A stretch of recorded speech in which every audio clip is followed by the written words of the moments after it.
All right, Weir. Too far? Where are you going? Did I go too far? You said just a couple of feet. Oh. The first thing is like, where do you pull your cart up? Like, I know that sounds really dumb to a lot of guys, but for me, I'm like I never really know where to stop. Yeah. Is there a rule? Well, there's no rule, but Okay. it's just kind of like we came around the corner from the first hole. We're on the second tee box. My tee box is right here. So this is great. You're gonna maybe even drop me off. I could take my rangefinder, laser where I am. Okay. The tee box is right there. So this is what I would do. I get out of the cart, laser it. But now because I'm going. It's okay. It's okay. I'm gonna explain it. So Okay. here I am. I'm about 190 yards is what the rangefinder says. I'm about 6 or 7 yards up there. So for me, that might be a 6 or a 7 iron. Okay. So what I'm gonna do is grab my 6 and 7 iron. Oh. You're gonna get in the cart and you can go down to your tee box. No way. And kind of get ready and get prepped. So then I can hit and I can walk over to you. We get in the cart together and we go. What if I want to watch you hit? Well, you can do that too. Okay. But if there's like a group right But behind us, yeah, then if we're you trying to pick up the pace a little bit, I would say, babe, go down and get ready to hit your shot. I'm gonna go hit mine up here. Awesome. I love that. And I'm gonna grab my seed. Okay. Because this is what you fill the divots with. So I bring this up onto the tee box. Okay. So now I knew it was about 190 yards from there. As I get up here, it might be 180. Okay. From here, I'll give it one more laser shot.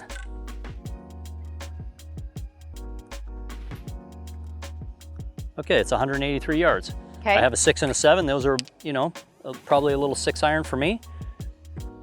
And now I can go ahead and hit my shot. And after I hit my shot, if I take a divot like that, I'm gonna fix that.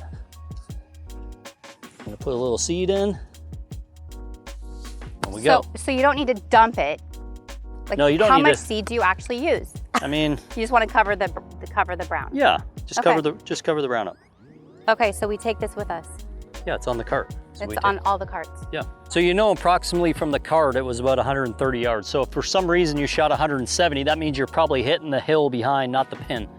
So this is giving me 131. That's great.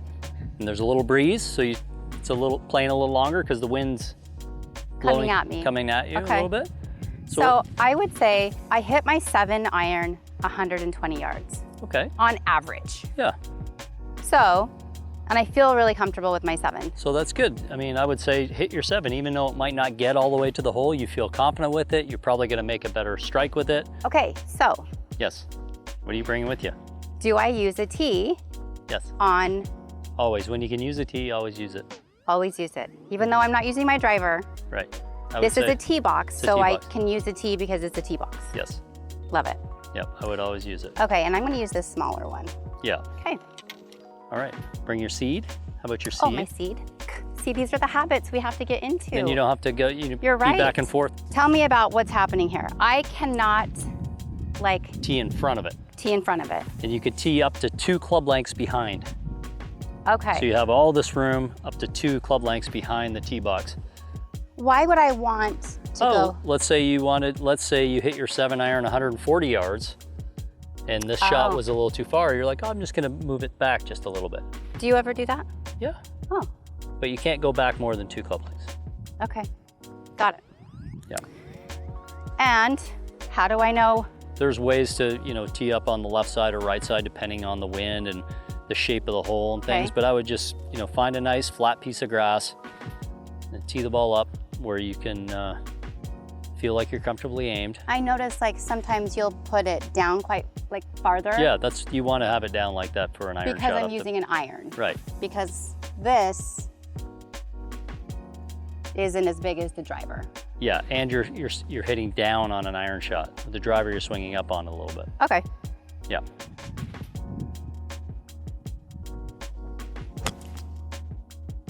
Oh, I got a good bounce. Okay, Michelle, so your ball's here in the fairway. We pulled up in the cart. There's a big curb here. We can't just hop over the curb and drive onto the fairway. It's a par 3. Okay. Clearly, we're just supposed to drive up by the green, park the cart, and putt, but your ball's back away here. So again, I would grab the seed, grab your pitching wedge, your sand wedge, whatever you're comfortable with from this distance. Okay. You can give it a little laser shot from here. So on par 3s, you usually don't drive your cart onto the fairway, right? Not usually, no. Not usually. No. And you can know that by the curb. Yeah, you can know that Usually- by the curb or watching the group in front if they're not, I mean, You can just tell on this hole, there's no carts over here. You don't see any cart lines out on the fairway. So you want to stay on the path. Okay. So you had 77 yards. So I would take my pitching wedge. Your pitching wedge. Wait. Take that with you. 77. Yeah, my pitching wedge. Okay. Okay. There you go. All right. And now your playing partner, if you guys were playing, and let's say I was on the green. Yeah. I would say I'll meet you on the green. You would take maybe your putter with you, and you, instead of walking back and forth and then driving up, you would just walk up. It's only 70 yards. Perfect. So I would drive around. Okay, hand me my putter. Yeah. Hey, I'll meet you. I'll meet you on the green.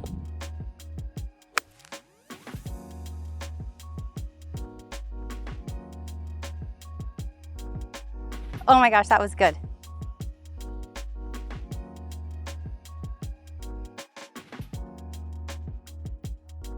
Nailed it. So great shot there, honey. Thanks, from 75 yards. You hit a good shot right at the hole. Your ball landed there, put a little indentation, a divot, ball mark. Okay.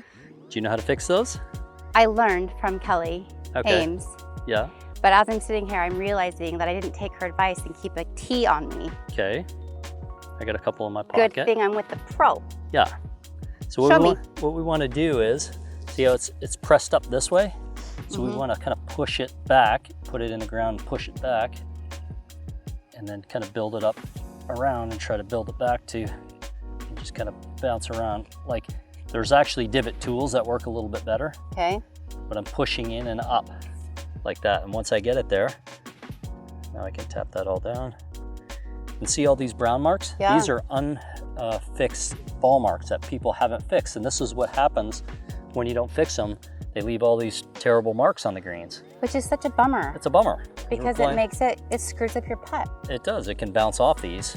So if you want to preserve your golf course, you gotta fix all these. Do you put seed in it? No. You don't put on the... It's just fixing these. It's just fixing the hole. Yep, it's just fixing the ball mark. Another thing I see sometimes is people drag their feet. When they're walking, they're not paying attention. Like, pick your feet up. So if you're dragging your feet, you can leave marks, right? Yeah. Anytime you're walking around and you see that, it's okay to tap them down, tap down. Some people use spikes, but just kind of tap down your marks. If you know, inadvertently you might drag your foot on accident, but always like tap it down if you do that. Okay, so this is why it's important not to walk through someone's line. Right, right. Like Let's talk about that. So if your ball is here, and it's kind of poor etiquette, if my ball was up here and I just walked up your line like this, walked across your line to get to my ball, I would always be mindful of yours and be like, oh, I'm gonna walk around her line because I don't want to put footprints or a scuff mark on your line. Yeah. Because the ball could knock off line. Is there any other etiquette to know, like as far as the golf cart goes? It should never be up here, right? Never be on the green. So our cart, we're parked over here. See how you left your club and seed back here? Yeah. I would always just kind of keep it near you.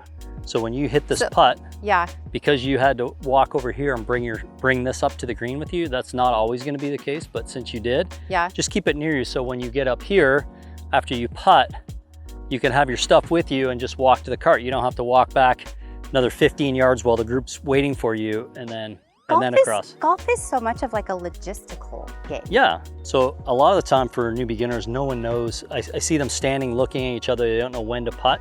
It's always the person who's furthest away, they call it have the honor to putt first. Okay, but that's also true on the fairway, right? And the fairway too, the first person hits first. The furthest away from the hole always hits. Always hits, but sometimes when you're trying to catch up, and if you're not in the way, like if one person's way on the right side of the fairway and one's on the left, it's okay to go ahead and hit, keep play moving and keep going, even if you're a little closer. But on the greens, normally, if my ball's there, I would always wait for you to putt first before I putted that one. Okay. Yep. Makes sense. Yep. No way. What a good putt. That was a really good putt. Thanks. Great speed. Just went by the hole. Thank you. Then it would be my putt. I would putt. After I putt, okay. Here we have a little bit of a situation. My ball came to rest before yours. You're away, so you would putt first. Right. If I was feeling really confident, I might say, oh, I'm okay. I'll just tap it in. But if it was a little bit further possibly, and I didn't feel comfortable tapping in, I wanted to see your putt, I would say, okay, I would mark my ball, and I would say, which way would you like me to move that? Would you like me to move it towards me or away from me? Oh, you asked me? I'm asking you.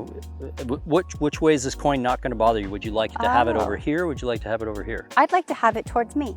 Okay, so I'm going to pick a spot in the distance, a tree or something, I'm gonna set my putter down. Wait, what are you looking at? Why are you looking at a tree? Because look, see how I'm lining my putter up? I know where I'm moving it. I'm not just randomly moving it. Okay. I'm moving it towards something. So I know I'm aimed at that tree. So after you putt and tap it in, I move my coin back. I line it back up with that. I put the spot back. Now I know it's in the same spot it was. Oh. It's not over here when I move it back or here. I'm aiming at something. I'm aiming at a tree or whatever. Okay. Something to line it up when I move it. Got it. When I move it out of the way. And so then when I come back, I'm like, oh, I've moved it one that way. I got to move it one back away from that tree. What if I want you to move it 2 club heads away? Well, sometimes that does happen. I go there, I move it 1, I line it up again, look at that spot, 2. Okay. And then when you're actually marking the ball, you always put it behind the ball, right? Like if this is where it is and I'm marking it, yeah, it just goes like wherever the hole is. Oh no, you don't need to look at wherever the hole, you just set it behind. You don't need to line it up with anything, you just set it behind. But I can't put it here, right? You could. Really? As long as you put it back on the... Because then what if you go like... You don't, you just put it on, you marked on the side, you put it back on the side. Oh, okay, so there's no rhyme or reason, you just have to have integrity. That would be a cheater. If they did that, marked it on the side, then put it in front, you're getting a little closer to the hole. I know, that's why I'm asking. No. There's not... But you can mark it on the side, pick it up, as long as you mark it back on the side. Okay. I hear a lot about something called a gimme. A gimme, it's all dependent on your playing partners. Okay. If you rolled a putt from, let's say, 10 feet and it just went by the hole like this far, you might look at your playing partners and say, is that good? And if they were like, yeah, that's good, you would pick it up. On a casual round of golf, you never do that in a tournament, but in a casual round of golf. So are you picking it up with the understanding that you're still gonna take that stroke?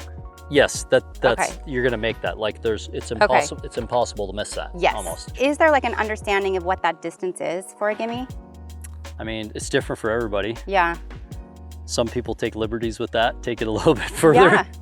But there isn't some like rule on like it has to be exactly. And mind you, this is all casual golf. This is all fun. Totally. This is all fun. This is not tournament golf. For sure. This is for sure. When you're just playing out with the girls and you guys are playing, or I'm playing with my buddies, I'm not going to sit and try my hardest over a 1-foot putt because we're just out having fun. Okay, that's all a gimme is really. Yeah. You're going to make that. So yeah. just take so it. let's just go. Let's go. Now to the let me next ask you this: what if you actually really like the sound of the ball going into the hole? Is that annoying for people?